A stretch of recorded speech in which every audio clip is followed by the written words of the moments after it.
Her family cast her out for being too smart, then the Duke came to marry her for the mind they feared. When Eleanor Hartwell was thrown out of her family estate, no one accused her of scandal, theft, or disobedience. Her only offense was noticing too much and thinking faster than the men who controlled the Hartwell name. 2 weeks later, a powerful duke arrived at the ruined abbey where she had taken shelter. He did not offer pity. He offered marriage, and a place beside him at the table where decisions were made. The gate closed behind Eleanor Hartwell with the solid finality of a judge's gavel. For several seconds she stood on the wet stones outside Hartwell House and listened to the iron latch fall into place. The morning smelled of river fog and late-blooming osmanthus from the gardens beyond the wall. She had grown up with that scent. It had drifted through the windows of the schoolroom where she learned her letters, through the courtyard where her brothers practiced fencing, through the accounting office where she had first discovered that numbers could lie when men wanted them to. Now the fragrance reached her from the other side of a locked gate. The porter set her small wooden trunk beside her boots. He was an old man named Bram who had once slipped her sugared chestnuts during winter lessons, but he would not meet her eyes. "Your uncle said you aren't to return," he murmured. "Not for belongings. Not for festivals. Not even if someone sends for you." Eleanor looked at the brass corners of the trunk. They had been polished by years of use. Everything she had been permitted to take fit inside: 6 dresses, 2 pairs of shoes, her notebooks, 3 ledgers, a drafting compass, a tin of ink sticks, and the rolled river maps she had drawn by hand over the last 4 years. No jewelry. No money worth mentioning. No family silver. She had not asked for any. "Did my uncle say why?" she asked. Bram's throat worked. "Miss, I know why. I only wondered whether he had finally found the courage to say it plainly." The porter said nothing. Eleanor spared him the rest. She picked up the trunk with both hands and started down the hill. 3 months earlier, the Hartwell family had been on the verge of losing 1,200 acres of orchard land along the Rillon River. A provincial magistrate had quietly altered old boundary records after accepting money from Lord Vay's estate manager. Eleanor's uncles argued for weeks over whom to bribe, which lawyer to hire, and whether surrendering half the land might preserve the family's dignity. Eleanor had done something much less respectable. She had read everything. She found the forged survey in a bundle of tax records no one else bothered to open. The ink was newer than the parchment. The river measurements used a standard adopted only 6 years earlier, while the document claimed to be 32 years old. Then she found 3 seasons of toll receipts proving Hartwell tenants had maintained the disputed embankment continuously for 2 generations. Her eldest uncle had stared at the evidence as though she had placed a snake on his desk. "Where did you get these?" "From our archives." "Who told you to go through the archives?" "No one. That's why I found them." The case was won within a month. The family celebrated with musicians, roast pheasant, and 6 kinds of wine. Her uncle accepted congratulations from men who praised his legal instincts. Eleanor sat at the far end of the table and watched him tell the story without using her name. That night, while carrying a book back to the library, she passed the drawing room and heard the elders speaking behind a half-closed door.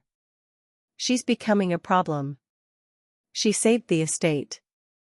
Today. And tomorrow? A girl who believes she can audit land deeds will soon believe she can audit everything. She's 26. We should have married her off years ago." "To whom?" "Half the county thinks she is cold, and the other half has learned not to argue with her." A low laugh followed. Then her uncle said the words that stayed with her. "A woman that clever is useful only until she decides not to obey." Eleanor stood in the dark corridor, one hand resting on the spine of a book about floodgates, and understood that gratitude had never been part of the calculation. She was dismissed from the estate 6 days later. The official explanation was that her presence had caused disharmony within the household. The private explanation, delivered by her uncle without looking up from his tea, was simpler. You make men feel watched. Perhaps they should behave better when someone is watching. That answer probably cost her the last chance of reconciliation. By noon on the day she left, her palms were blistered from carrying the trunk. A cart driver took pity on her and carried her partway towards St. Orla's Abbey, a half-ruined religious house at the edge of the marsh country. Only 4 elderly sisters still lived there. Eleanor had helped them correct a grain tax assessment the previous winter. In return, they gave her a narrow room, a straw mattress, and the use of a work table under a leaking window. It was more freedom than Hartwell House had ever offered her. She spent the first week repairing the Abbey's broken rain barrels. During the second, local farmers began appearing at the gate. One needed help measuring a boundary after spring flooding shifted a marker. Another brought an account book he suspected his landlord had altered. A widow named Mara asked Eleanor to calculate whether repairing a collapsed footbridge would cost less than paying ferry tolls for the next 5 years. Eleanor accepted bread, lamp oil, eggs, or nothing at all. At night she returned to the river maps. The southern counties had flooded 4 times in 11 years. Every administration blamed unusual rain. Eleanor did not believe the rain was unusual enough to explain the pattern. She pinned old survey sheets to the wall and marked every broken levee, dredged channel, abandoned mill race, and newly taxed grain field. Slowly a shape emerged. Water that once spread across seasonal wetlands was being forced into narrower channels by wealthy landowners eager to reclaim farmland. The river had not become more violent. People had removed every place where it was allowed to be gentle. On the 15th day after her exile, Eleanor was bent over a map when hoofbeats sounded outside the abbey. Not one horse. Several. Sister Agnes glanced through the window and nearly dropped a basket of onions. Either you've committed treason, she said, or someone important has discovered our soup. A black carriage stopped in the courtyard. Silver hawks were worked into the doors. Eleanor knew the crest. Everyone in the southern provinces did. Adrian Vale, Duke of Evermere, controlled the largest grain corridor in the kingdom, commanded 3 provincial garrisons, and had spent the last 5 years forcing corrupt governors to explain their budgets in public. He was 34, unmarried, and famous for being polite in the way a sword was polished, clean, controlled, and dangerous. Eleanor had seen him twice. The first time had been at a Hartwell dinner the previous year, when Adrian toured flood-damaged districts. He had argued with 3 engineers about the western embankment. Eleanor, seated behind a carved screen with the unmarried women, listened until she could no longer bear it. If you raise the western wall first, you'll drown the lower villages, she had said from behind the screen. The room went silent. Her aunt kicked her ankle. Eleanor continued anyway. Open the old spill fields in 3 sections. Let the first basin take the spring rise, reinforce the second after harvest, and rebuild the wall last. The river needs somewhere to go before you tell it where not to go. Adrian had turned toward the screen. Who said that? No one answered. Eleanor's aunt dragged her away before dessert. She had assumed the incident had been forgotten. Now Adrian Vale stepped out of the carriage wearing a dark plum coat and mud-spattered riding boots. He entered the Abbey workroom, looked once at Eleanor, and then at the maps covering the walls. No surprise showed on his face. Lady Eleanor. I'm not sure the title still applies. The title was never the interesting part. Sister Agnes made a choking sound and suddenly remembered somewhere else she needed to be. Eleanor set down her pen. Your Grace. Adrian approached the table. His gaze moved across her notes, stopping at a sketch of the southern floodplain. You still think the western wall should be built last? I know it should. One corner of his mouth shifted. Good. I followed your advice. Eleanor's fingers stilled. What? The first basin opened in March. The second was reinforced in May. We delayed the western wall until July. When the rains came, the river rose 9 feet and never breached the lower villages. He said it like a report, but something tightened behind Eleanor's ribs. At Hartwell House, men had spent years correcting her tone while quietly using her calculations.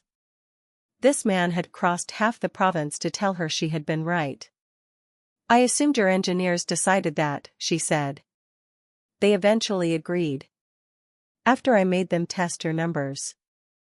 You remembered 3 sentences from behind a screen? They were better than the 40 minutes of nonsense spoken in front of it. Eleanor almost smiled. Adrian reached inside his coat and placed a document on the table. It bore the royal seal. She did not touch it. Am I under investigation? No. Then why does a duke arrive at a ruined abbey with 6 armed riders and a sealed document? Because arriving with flowers seemed less honest. Eleanor looked up. For the first time, Adrian seemed almost uncertain. Not nervous. A man like him probably treated nervousness as a logistical error. But he was choosing his next words carefully. I came to ask you to marry me. The room became so quiet Eleanor could hear water dripping into a bucket in the hall. She stared at him. You came to what? Ask you to become Duchess of Evermere. You don't know me. I know enough to begin a conversation. A marriage proposal is not usually considered the beginning of one. In my family, conversations have started with less reasonable threats. Eleanor folded her arms. If this is pity, leave. His expression hardened, not at her, but at the word. I did not come to apologize for the Hartwells. Good. They wouldn't value your apology. Nor did I come to rescue you. You appear to have rescued yourself. That struck deeper than sympathy would have. Adrian placed one finger on the map between them. I need someone who understands water, land, tax systems, and the ways powerful men hide theft inside paperwork. I need someone who notices what everyone else agrees not to notice. Evermere is facing the largest river reconstruction in 2 generations. The Royal Council wants a ceremonial wife at my side while I do the work. I don't. Eleanor's voice went quiet. You want an advisor? Yes. Then hire me. I intend to.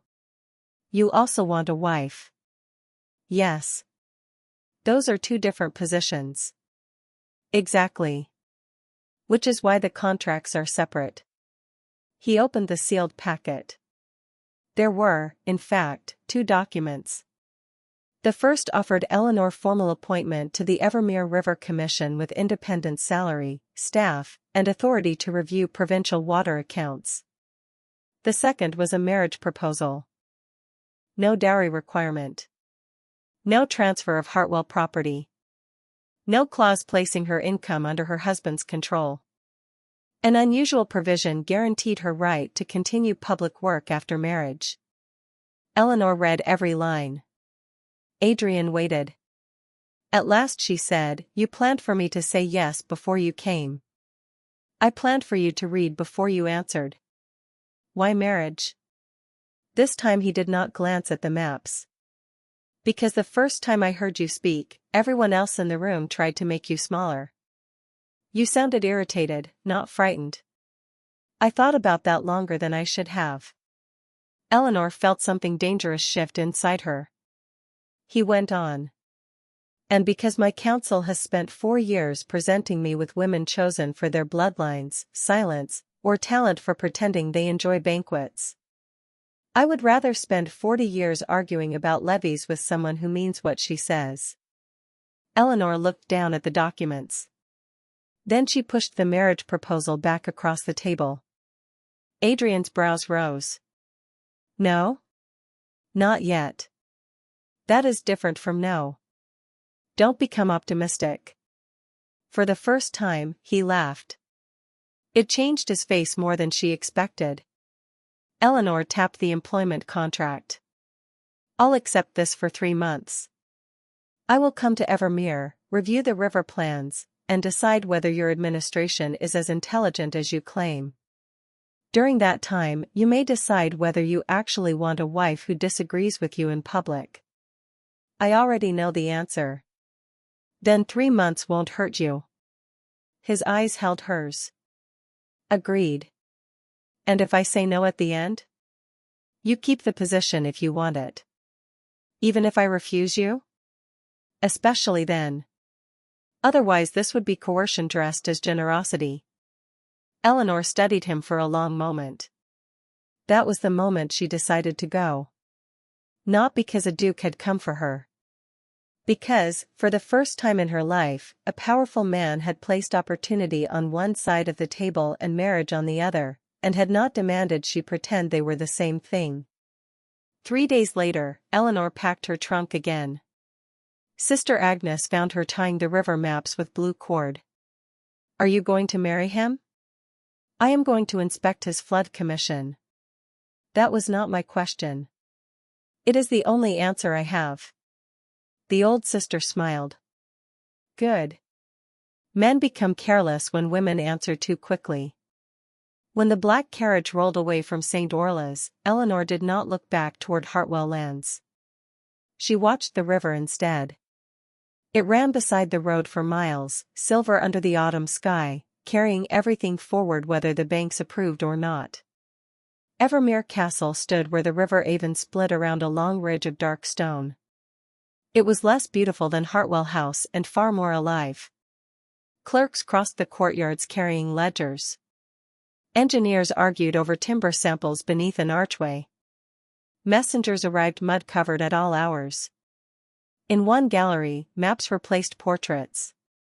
In another, grain prices were chalked onto a slate wall twice a day.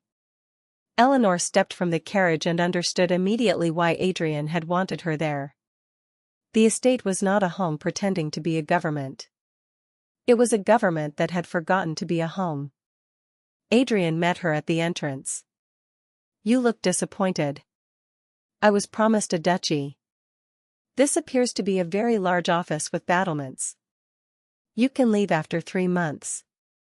I haven't started insulting your accounts yet. It would be premature. He smiled and led her inside. The River Commission met the next morning. 12 men sat around a long table. 7 were older than Eleanor's father would have been. 4 visibly objected to her existence. 1, a young surveyor named Thomas Reed, seemed delighted that someone else had brought actual notes. Adrian did not introduce Eleanor as his guest. Lady Eleanor Hartwell has been appointed Special Commissioner for Southern Waterworks, he said. She has authority to inspect any project file, contract, toll record, or survey relevant to the reconstruction. If she asks for a document, you will provide it. Lord Mercer, head of the Treasury Committee, adjusted his cuffs. Your Grace, with respect, does the lady have formal training? Eleanor opened her portfolio. No. Mercer relaxed. Then perhaps. Neither did the contractor who charged Evermere for 6,000 oak pilings and delivered 4,312. Yet you paid him. The room stopped moving. Mercer blinked. I beg your pardon? Eleanor slid a page across the table. The transport manifests. I read them last night. Your invoices list 60 barges. The river gates recorded 44. Unless 16 barges learned to travel over land, Evermere paid for material that never arrived. Thomas Reed covered his mouth. Adrian leaned back in his chair. He looked insufferably pleased. Mercer's face darkened. These accounts have been reviewed. By the people who approved them. That is not the same as being reviewed. Lady Eleanor. Commissioner Hartwell, Adrian said mildly. Mercer went silent. Eleanor spent the next 6 hours dismantling the river budget. By supper, she had found 3 duplicated contracts, 2 impossible delivery dates, and a bridge repair charged to a village that did not have a bridge. At Hartwell House, such discoveries had been treated as personal attacks. At Evermere, Adrian sent guards to secure the records room and ordered an independent audit before dessert. That should have made Eleanor trust him. Instead, it made her cautious. Men were often generous toward a woman's intelligence when it served them. The true test came when it contradicted them. She did not have to wait long. The disagreement came 11 days later. Adrian wanted to reinforce the northern levee before winter. Every engineer on the commission supported him. The structure protected 3 market towns, 2 granaries, and a military road. It was the obvious priority. Eleanor thought it was wrong. She stood before the wall map during a morning council session and pointed to a low green stretch south of the levee. This basin has been drained for barley. Mercer, who had become more careful around her but not friendlier, said, "It has produced excellent yields for 8 years. And before that it flooded every spring for 2 centuries. Adrian folded his hands. "Your recommendation?" "Buy the basin back from the leaseholders, cut 2 controlled spill channels, and let it flood." A murmur went around the table. Adrian's expression tightened. "That would remove nearly 900 acres from production." "Yes." "In a year when grain prices are already rising." "Yes." "And compensate every tenant whose lease we terminate. Unless you prefer compensating 3 towns after the river takes them." His gaze sharpened. "The northern levee has survived 23 years. Because the basin used to absorb the overflow. You are treating the levee as an isolated wall." "It isn't. It's one part of a system that has been altered around it. Our engineers calculated the winter rise, using averages from before the marsh drainage." Adrian looked toward Thomas. The surveyor shifted uncomfortably. "She's right about the data set, Your Grace." Adrian's jaw moved once. Eleanor could feel every person in the room waiting to see what he would do. This was the point she had expected from the beginning, the powerful man discovering that intelligence was charming only until it resisted him. Adrian rose. "Commissioner Hartwell, my study." Mercer looked almost relieved. Eleanor gathered her papers and followed. The study door closed behind them. Adrian walked to the window overlooking the river. "You contradicted me in front of the entire commission." There it was. Eleanor's disappointment was colder than anger. "Yes. Without warning. The river is unlikely to give you warning simply because you're a duke." He turned. "Do you enjoy making every conversation more difficult than necessary? Do you enjoy inviting honest advice and then resenting the honesty?" Silence filled the room. Eleanor set her portfolio on the desk. "If the title you offered me requires agreement, say so. I can leave before lunch." Adrian stared at her. Then, unexpectedly, he dragged both hands over his face. "I'm not angry because you disagreed. You have a peculiar way of showing appreciation. I'm angry because I think you're right." She paused. He gave a humorless laugh. "I spent 6 months negotiating those grain leases. I promised the council the northern project would be finished before snow.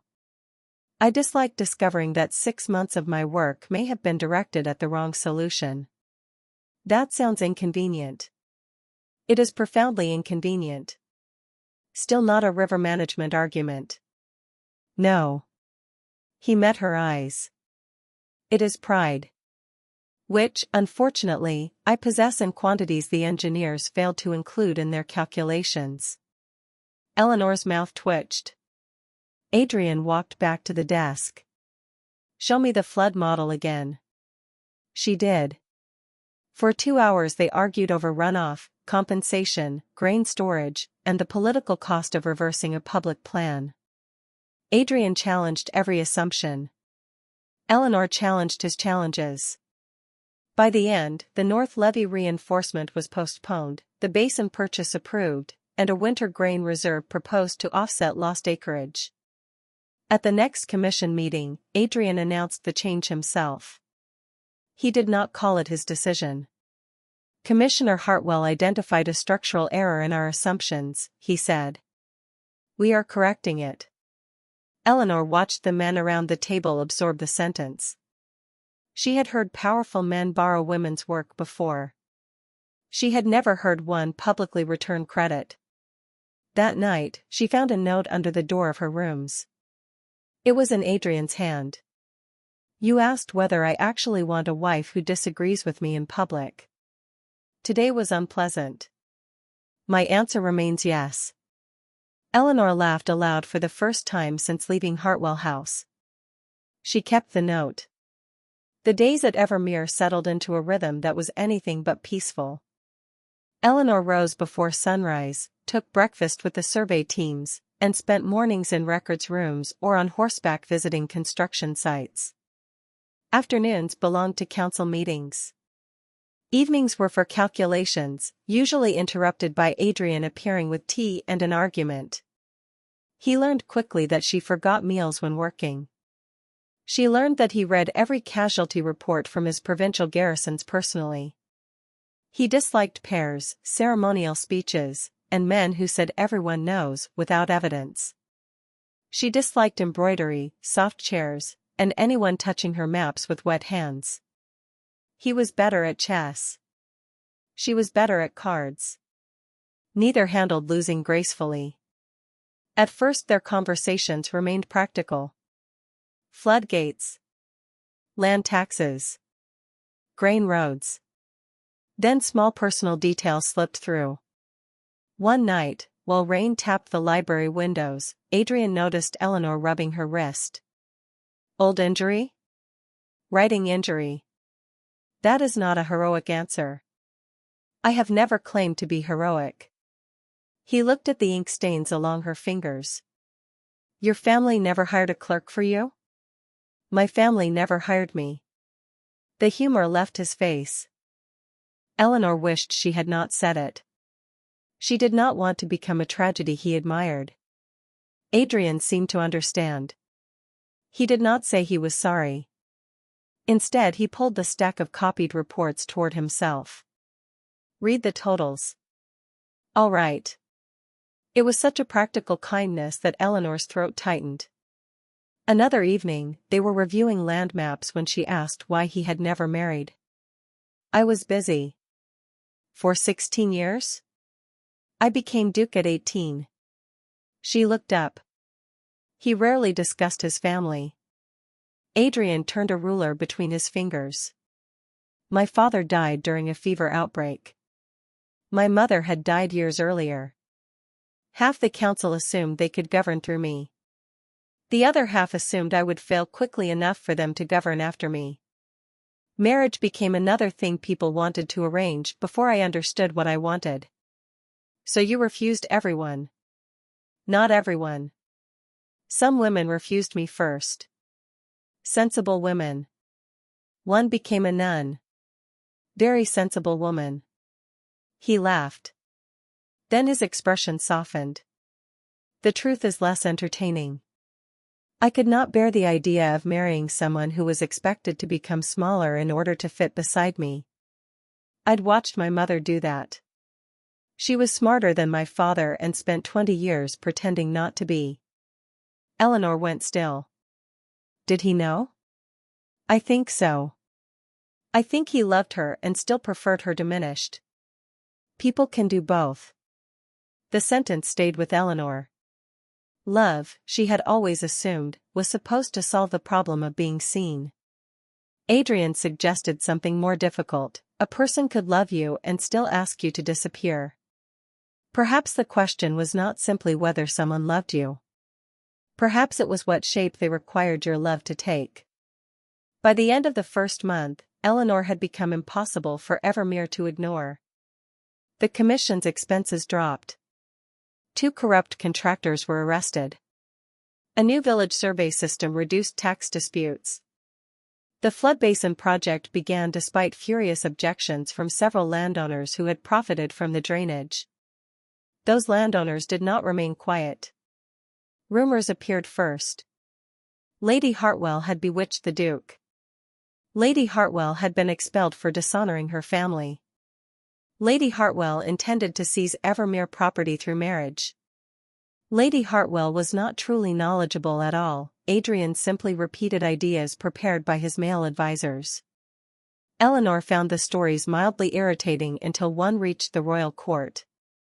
Then they became dangerous. The Queen's secretary arrived at Evermere without warning on a clear November morning. Sir Cedric Wynne was a narrow man with silver hair and the expression of someone constantly disappointed by other people's manners. He carried a letter summoning Adrian to the capital. His Majesty has concerns about the southern reconstruction, Cedric said over lunch. His Majesty approved the budget, Adrian replied. The concern is not the budget. Cedric's eyes slid toward Eleanor. It is the appearance of governance being influenced by an unmarried woman of uncertain standing. Eleanor continued cutting her chicken. Adrian set down his fork. Commissioner Hartwell's standing is entirely certain. She holds a royal commission signed by the Chancellor. Legal standing and social standing are different matters. Only to people who profit from confusing them. Cedric's mouth thinned. There are also questions regarding your proposed marriage. Eleanor looked at Adrian. He had not told the court. Cedric noticed. Ah. Perhaps the lady did not know that your council requested preliminary approval from the crown. Adrian's face changed.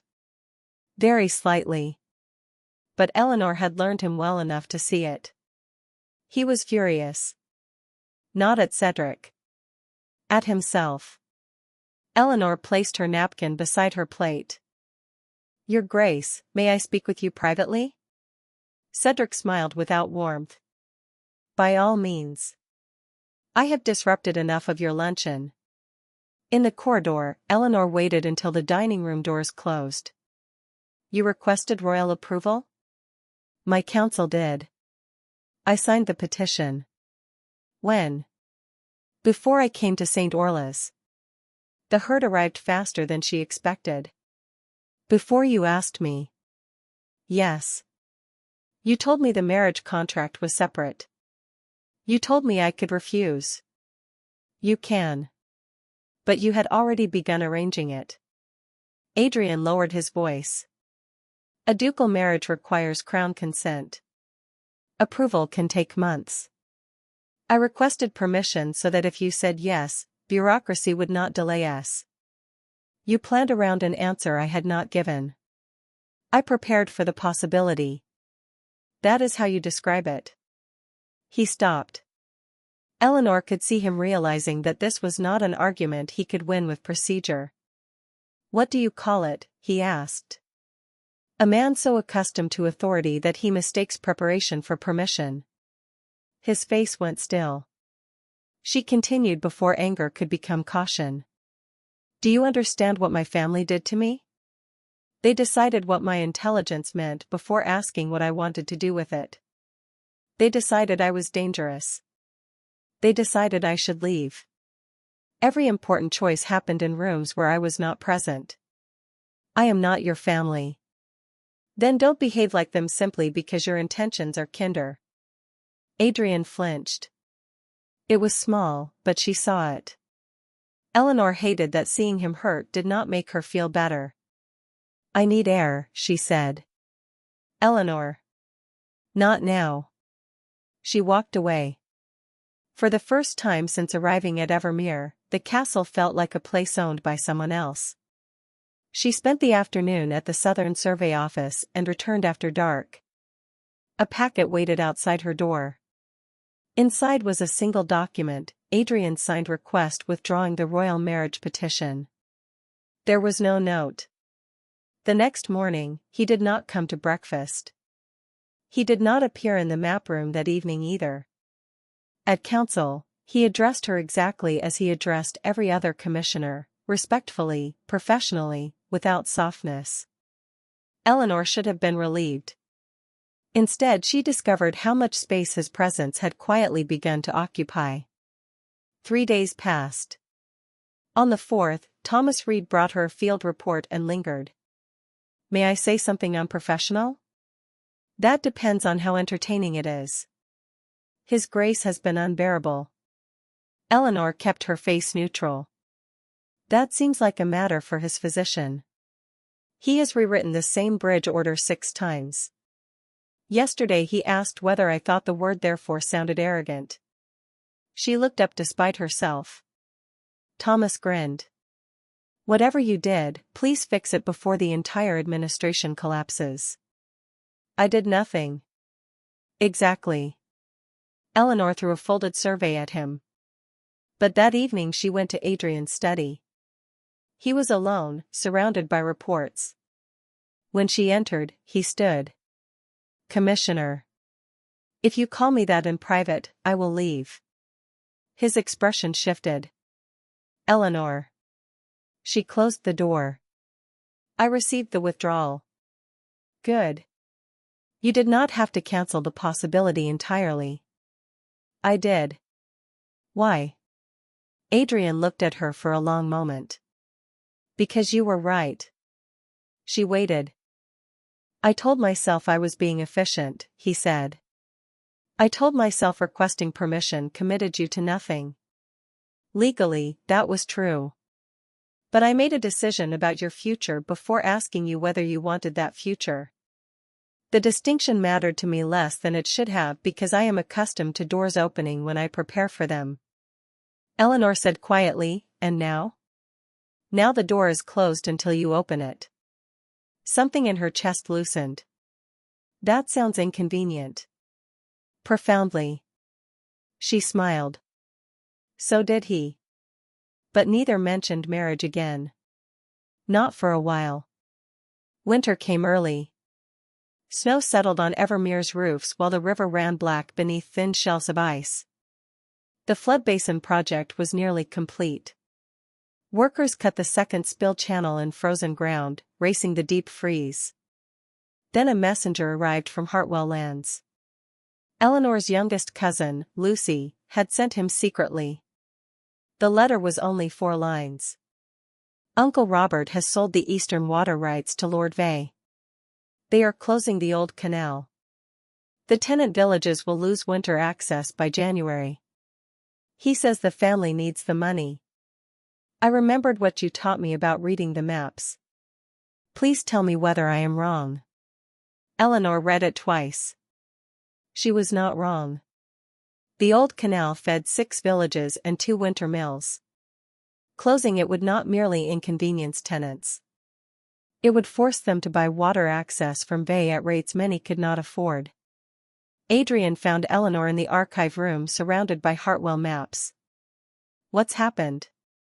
She handed him the letter. His eyes hardened as he read. I can send an injunction by morning.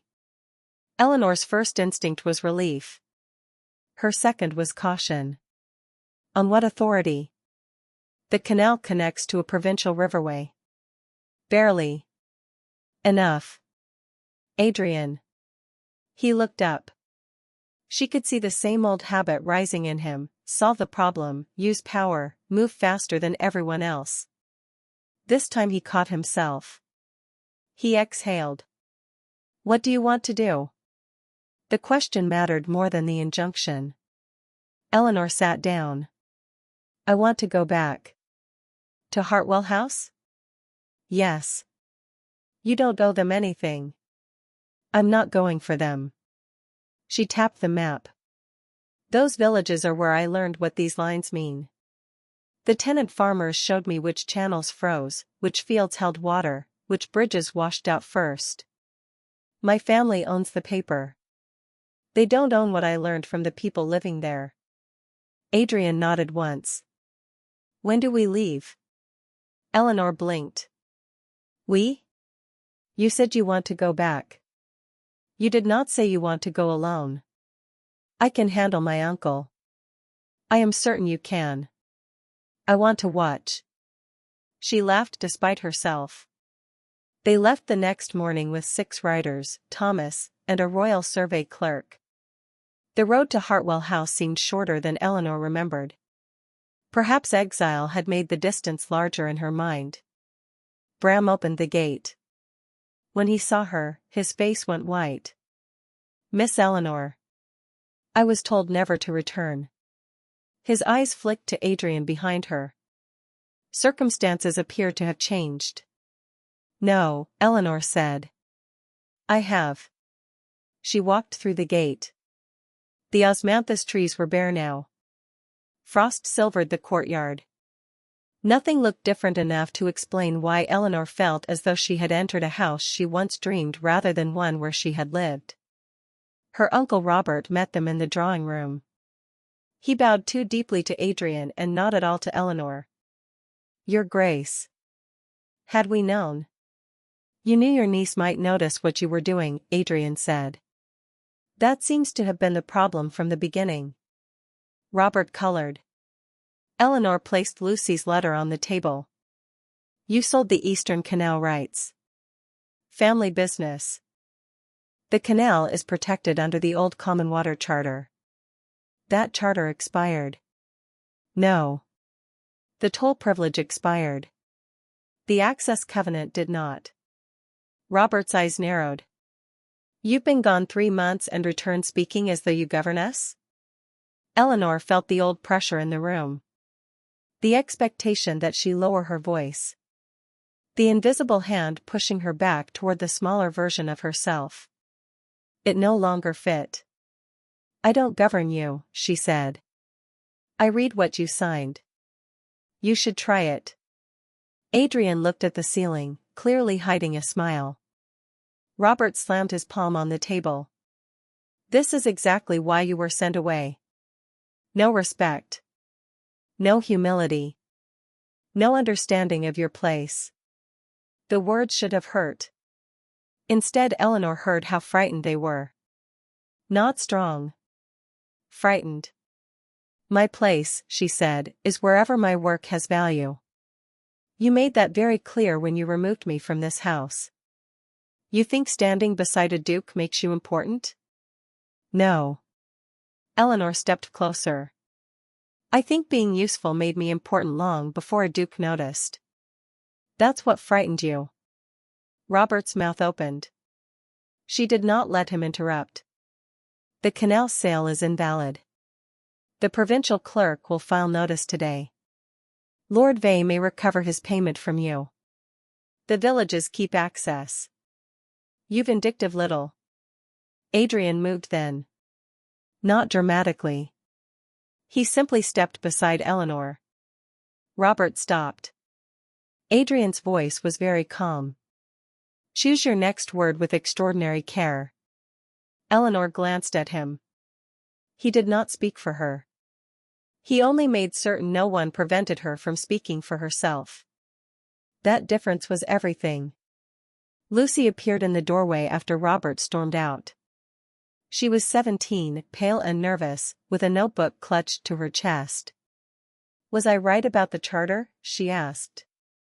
Eleanor smiled. "You were." Lucy let out a breath. "I checked it 4 times. "Good. Check important things 5. The girl's eyes shone.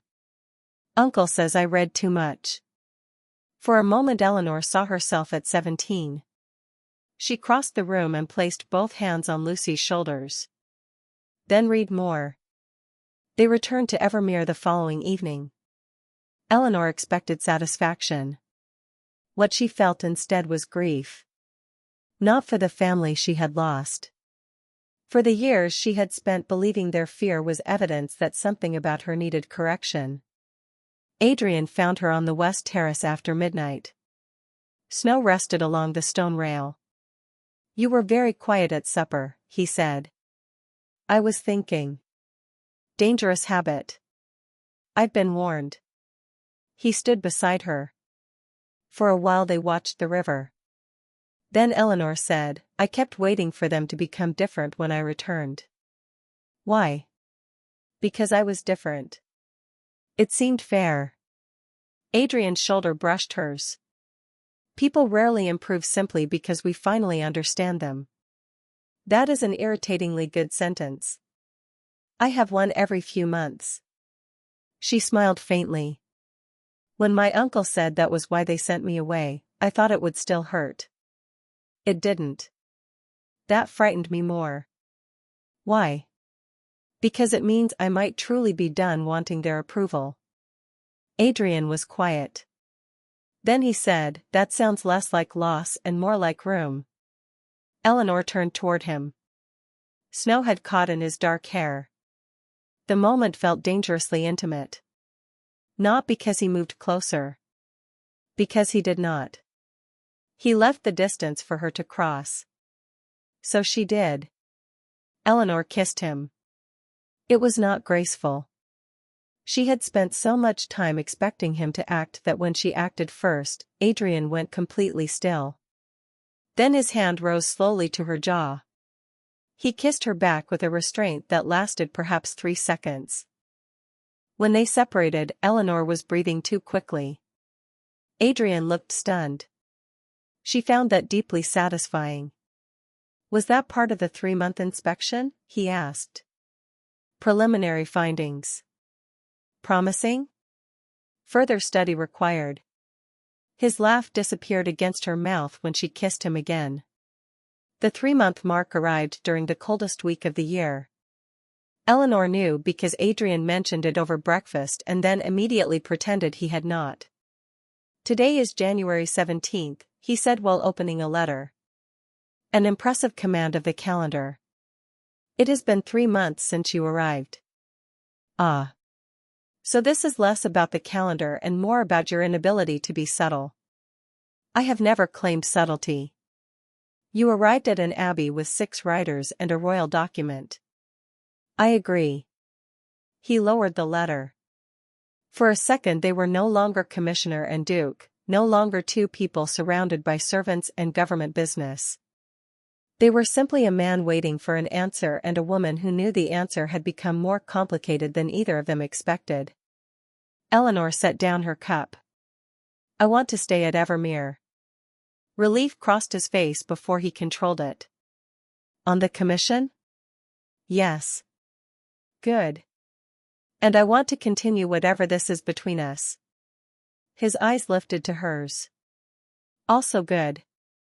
But I am not ready to marry you. The relief did not vanish. It changed. Adrian nodded. Then we don't marry. The simplicity of it nearly undid her. You're not going to negotiate? Do you want me to? No. Then I would be demonstrating a poor understanding of the word. Eleanor smiled. You have improved. My administration invests heavily in education. He returned to his letter. That could have been the peaceful beginning of something slow. Instead, 2 days later, the Royal Council ordered Eleanor's suspension. The decree accused her of exceeding the authority of the River Commission, interfering in private land contracts, and creating public instability through untested flood policy. Lord Mercer brought the document into the council chamber with both hands. His face was grey. This came under the Chancellor's seal. Adrian read it once. Then again. Eleanor knew the names behind it before anyone spoke them.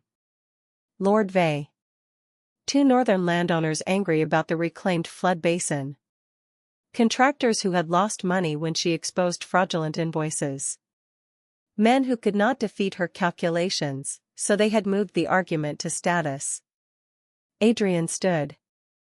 The order is invalid. Mercer swallowed. Your Grace. The Crown Charter gives me appointment authority over provincial commissioners. It also gives the Chancellor review authority in matters affecting noble land claims. Adrian's voice turned dangerously quiet. Then the Chancellor may come here and explain to the river why private land claims matter more than 6 towns. Eleanor watched him. She wanted him to tear the decree in half. That was exactly why he could not. Adrian. He looked at her. Don't. They are removing you because you embarrassed wealthy men. Yes. I will not allow it. You cannot prove I belong in public service by exempting me from public law. His anger flashed. The law is being abused. Then challenge it lawfully. That could take weeks. Then I spend weeks outside the commission. Eleanor. If you override the decree because you love me, every person who says I only have authority because of your favor wins. The word love hung between them. Neither had said it before. Adrian's face softened for one heartbeat. Then he said, that is an unfairly effective argument. I learned from you. She turned to Mercer. Record my temporary suspension. Thomas can supervise the Southern works until review. Thomas looked horrified. I can what? You have been complaining for months that no one listens to surveyors. Congratulations. A few nervous laughs broke the tension. Eleanor left the council chamber without her commission badge.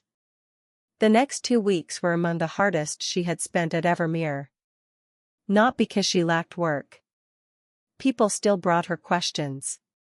Engineers still appeared at her door with maps for private intellectual discussion. Village councils sent letters thanking her for the flood basin purchases. Thomas arrived every evening with more reports than one human being could reasonably carry. The difficulty was invisibility. She had spent years outside rooms where decisions were made. For 3 months she had finally sat inside one. Now she could hear the machinery turning without her. Old doubts returned at inconvenient hours. Perhaps her uncle had been right that intelligence in a woman created more trouble than anyone would tolerate forever. Perhaps Adrian could admire her and still eventually become tired of fighting every institution that preferred her silent. Perhaps respect was simply another season that ended. She hated those thoughts most because they did not sound like her uncle. They sounded like her own voice. Adrian did not attempt to reassure her with speeches. He did something more difficult. He treated her suspension as temporary without treating her as fragile. He brought her the legal filings and asked what she thought. He disagreed with her proposed appeal strategy. They argued. He lost. He filed it her way. At dinner he discussed everything except the case unless she raised it. When she woke before dawn and found him already in the library, he made room at the table without asking whether she was all right. One night Eleanor said, "You know, a dramatic declaration of faith in me would be much easier." Adrian turned a page. "I have faith in you." That was disappointingly undramatic. "Would you like me to climb onto the table?" "No." "Then this is the available version." She leaned her head against his shoulder. "It will do." The royal hearing was scheduled for February 8. The river rose on February 3. A warm storm came out of the southern hills after 10 days of deep freeze. Rain fell on snowpack and hard ground that could absorb almost nothing. Tributaries swelled before midnight. At 1 in the morning, the alarm bell at Evermere began ringing. Eleanor woke before the 3rd strike. By the time she reached the map room, she was dressed, boots half-laced, hair twisted into a rough knot. Adrian stood over the river board with Thomas and 6 messengers. Northern gauge rose 4 feet in 2 hours, Thomas said. The east forks are worse. Eleanor scanned the markers. What about the new basin? First channel is open. Second gate is jammed. Her stomach dropped. Jammed how? We don't know. The operator says the winch won't release. Adrian pointed to the lower villages. If the second channel stays closed? Eleanor calculated in her head. The first basin fills by sunrise. Then water backs against the old northern levee. How long until failure? Depends on the rain. Thunder shook the windows. Thomas muttered, "Wonderful." A guard captain entered. "Your Grace, should we evacuate the northern towns?" Adrian looked at Eleanor. Officially, she had no authority. Everyone in the room knew it. She said, yes. Start with Lowbridge and Marin. Move grain carts to the Ridge Road. Open the mill race at Southfen now, not later. If the water reaches the warehouse district before the road clears, people will stop to save property and block the evacuation. The captain looked to Adrian. Adrian did not repeat her order. You heard Commissioner Hartwell. Eleanor turned to him. I'm suspended. The river failed to receive the paperwork. Under any other circumstances she might have laughed. Another messenger burst in. Second basin operator reports the gate chain has been wedged with iron. Deliberately. The room went silent. Sabotage. Eleanor's mind moved faster. Someone wanted the new flood policy to fail before her hearing. Someone had chosen a storm as an accomplice. Can they cut the chain? She asked.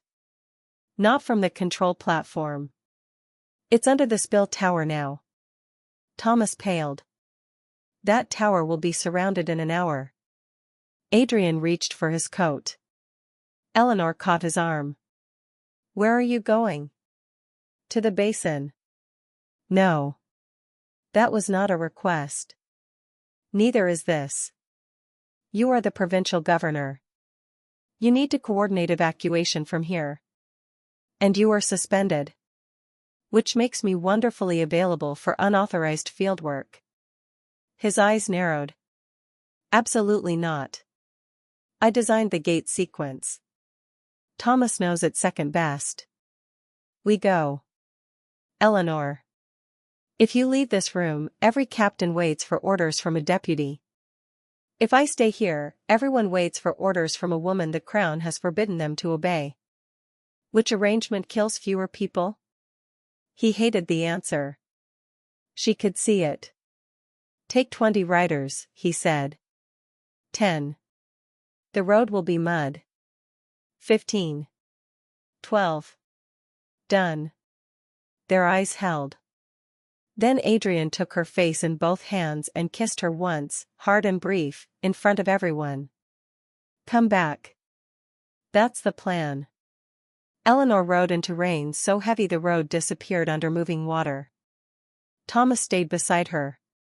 Behind them came 12 guards, 2 engineers, rope, axes, and enough lanterns to turn the storm into a flickering tunnel of gold. They reached the flood basin just before 4. The scale of the water stole Eleanor's breath. The reclaimed marsh had become an inland lake. The first spill channel roared white through the embankment. Beyond it, the second gate stood closed while water climbed the tower stairs. The operator met them soaked to the skin. Someone drove a wedge through the release wheel and chained the lower arm. We tried cutting from above. Can't reach it. Eleanor studied the tower. The maintenance passage? The man stared at her. Under the west platform? It's flooded. Partially. Lady, the current. Commissioner, Thomas corrected automatically. Eleanor almost smiled. She traced the structure in her mind. The old foundation had been reused. There was a stone inspection tunnel beneath the gate mechanism, narrow and miserable but protected from the direct spill flow until the basin reached full height. They had perhaps 40 minutes before it became inaccessible. Rope me from the west stairs, she said. Thomas shook his head immediately. No. I know the mechanism. So do I. You are taller. The passage is barely 4 feet high. That is the worst argument you've ever made. Still correct. A guard captain stepped forward. I'll go. Eleanor looked at his broad shoulders. You won't fit. The man glanced at Thomas. She's very direct in emergencies. She's direct at breakfast. Water slammed against the outer embankment. The time for argument ended. Eleanor tied the rope around her waist. The inspection passage was worse than she remembered from the plans. Black water reached her chest. The ceiling forced her to crouch. Every few seconds the pressure changed and shoved her against stone. She moved by touch, one hand on the wall, the other protecting the lantern until it finally went out. Darkness swallowed everything. For a moment she was 16 again, hidden in the Hartwell archive after midnight, afraid of being caught reading documents no one thought she should understand. Then she heard Adrian's voice in memory. The title was never the interesting part. Eleanor kept moving. Her fingers found the iron release arm. Then the chain. Then the wedge hammered through both. It had been placed expertly. Not vandalism. Sabotage by someone who understood the gate. She wedged the small pry bar beneath it and pushed. Nothing. Again.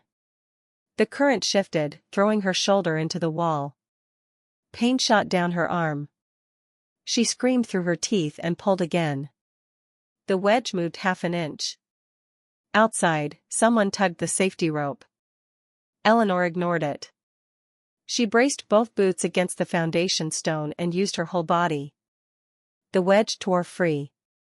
The release arm slammed downward. For one terrible second nothing happened. Then the gate above her opened. The sound was enormous. Water thundered into the second spill channel. The pressure in the passage changed instantly, sucking Eleanor sideways. The rope snapped tight around her waist. Her head struck stone. The world flashed white. Hands dragged her backward through freezing water. When Eleanor opened her eyes again, she was lying on the west platform with Thomas shouting her name. "Stop yelling," she whispered. He made a sound halfway between a laugh and a sob. Behind him, the second basin was filling. Exactly as designed. By dawn, the river level at the northern levee had stopped rising. By noon, it had dropped 6 inches. Lowbridge flooded 3 cellars and lost 1 footbridge. No one died. The sabotage did not remain secret for long. A broken tool recovered from the gate matched equipment belonging to a contractor dismissed during Eleanor's first audit. Under questioning, 2 workers admitted they had been paid by Lord Vay's steward to disable the spilled gate before the storm. They denied ordering it, but letters found in his steward's office were less loyal than his servants. The royal hearing was not cancelled. It was moved to Evermere. The Chancellor arrived 5 days later and found Eleanor with her left arm in a sling, a bruise at her temple, and a stack of flood records arranged in front of her. The great hall was packed. Village representatives stood beside nobles. Engineers filled the back benches. Reporters from the capital crowded near the doors. Eleanor's uncle Robert Hartwell attended too. She saw him and felt almost nothing. That was its own kind of freedom. The Chancellor read the charges against her. Then he asked whether she wished to respond. Eleanor stood. Yes. She did not tell them she was brave. She did not tell them she had been unfairly judged. She gave them numbers. She presented flood heights from the last 11 years, maps of lost wetlands, construction costs before and after the audit, village tax burdens, grain reserve estimates, and the water levels recorded during the storm. She showed what would have happened if the flood basin had not existed. Then she showed what had happened because it did. When she finished, the hall was silent. The Chancellor looked down at the documents. "Lady Hartwell, several petitioners argue that your influence over His Grace has exceeded your official role." Eleanor glanced toward Adrian. He sat at the side of the hall, expression unreadable. "Then question His Grace about his decisions," she said.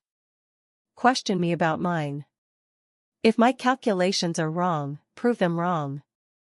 If my conduct violated law, identify the law. But if the complaint is that a woman without a husband's title influenced policy by presenting better evidence, I cannot defend myself against the accusation. I can only admit it." A murmur rolled through the hall. The Chancellor's mouth twitched. You do not appear particularly repentant. No, my lord. Someone in the back laughed. Then another. Even the chancellor smiled. The suspension was lifted before sunset. The River Commission was expanded by royal order, and Eleanor was appointed permanent director of flood planning for the southern provinces. Not Duchess. Not Adrian's future wife. Director. Her own office. Her own seal. Her own authority. When the announcement was read, Eleanor looked first at Adrian. He was applauding with everyone else. There was pride in his face. No possession. That difference finally answered a question she had been carrying since the Abbey. Spring arrived slowly. The flood basin became a shallow silver lake where migratory birds settled among reeds. Farmers grumbled about the lost acreage until grain prices stabilized and the lower villages remained dry through the next storm. Then they began calling it Hartwell Marsh, which Eleanor hated. It sounds like a punishment, she told Thomas. People are grateful. They could be grateful more tastefully. Adrian suggested Vale Hartwell Water Retention District. Eleanor threatened to drown him in it. Their relationship became public almost by accident. A capital newspaper reported that the Duke of Evermere had been seen holding Commissioner Hartwell's hand during a bridge inspection. The article described Eleanor as the controversial intellectual companion of the unmarried Duke. She read the phrase aloud at breakfast. I prefer commissioner, she said. I prefer companion. Of course you do. It requires no paperwork. Marriage requires paperwork. I have learned not to file it early. She stared at him. Adrian's face remained perfectly innocent. Eleanor threw a biscuit at him.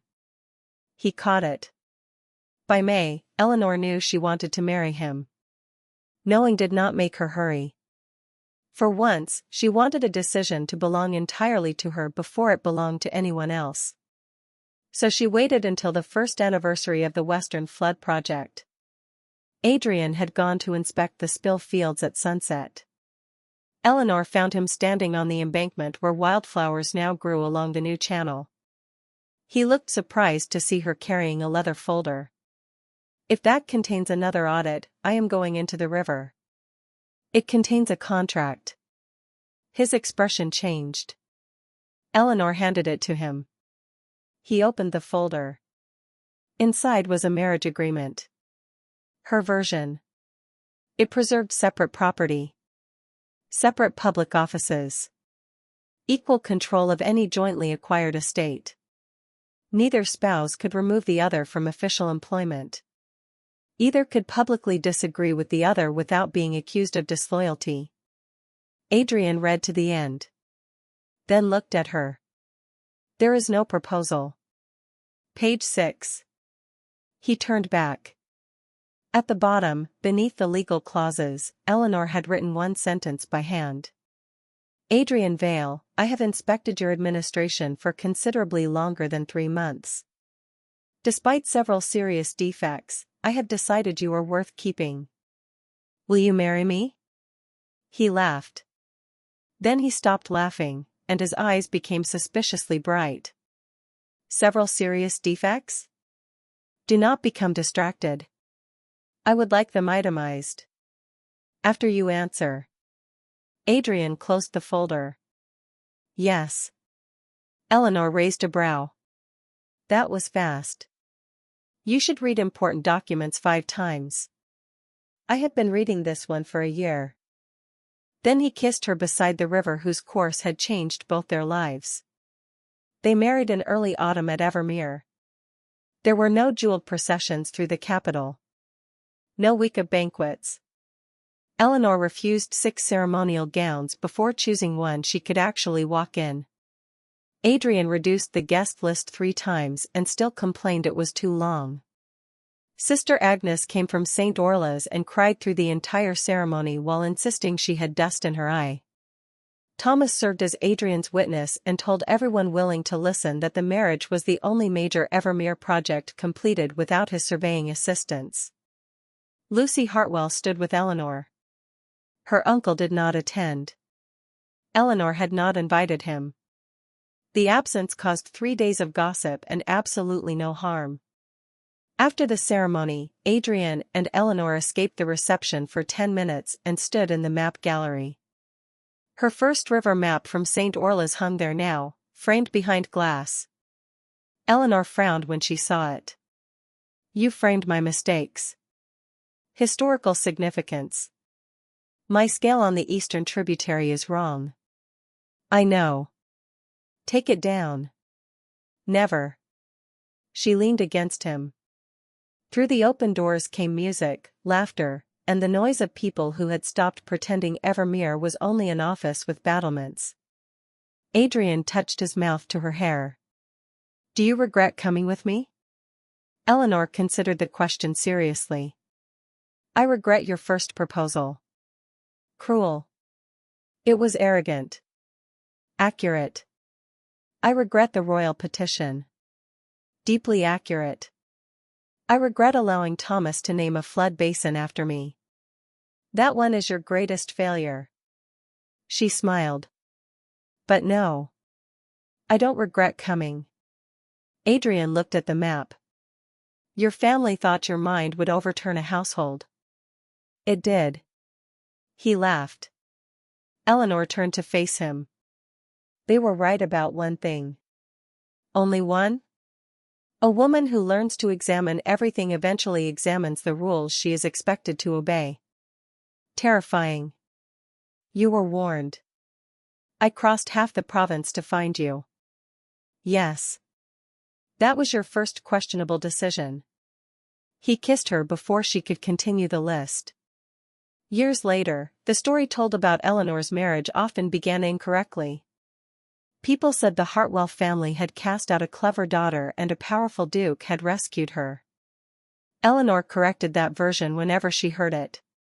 She had not been waiting at St. Orla's to be rescued. She had been working. She had maps on the wall, ink on her hands, and plans larger than the house that had rejected her. Adrian had not arrived to give her intelligence value. He had simply recognized the value already there. That distinction shaped everything that followed. Under Eleanor's direction, the southern provinces restored more than 20 seasonal wetlands and rebuilt river gates according to local flood patterns rather than noble property lines. Village councils gained the right to review water contracts. Survey schools admitted women for the first time. Lucy Hartwell became one of the first graduates and later took charge of canal planning in the eastern counties. When critics complained that Evermere had become a refuge for difficult women, Adrian had the phrase engraved on a small brass plate and hung it outside Eleanor's office. She pretended to be furious. She never removed it. Hartwell House eventually passed to a younger cousin after Robert's finances collapsed under bad land deals and the repayment owed to Lord Vay. Eleanor did not celebrate. She did not return to claim anything. She helped Lucy preserve the family archives because records, unlike pride, could still be useful. On the 10th anniversary of the Great Winter Storm, Eleanor and Adrian rode out to the flood basin with their 2 children. The marsh was bright with reeds and white birds. Their daughter, 8 years old and incapable of approaching any subject quietly, pointed at the spill gate. "Mother, Father says you nearly drowned there because someone sabotaged it." Eleanor looked at Adrian. "Your father tells stories badly." "I tell them accurately." "You omit context." Their son, who was 6, asked, "Were you scared?" Eleanor looked across the water. The truthful answer mattered. "Yes." Both children seemed surprised. "But you went anyway?" her daughter asked.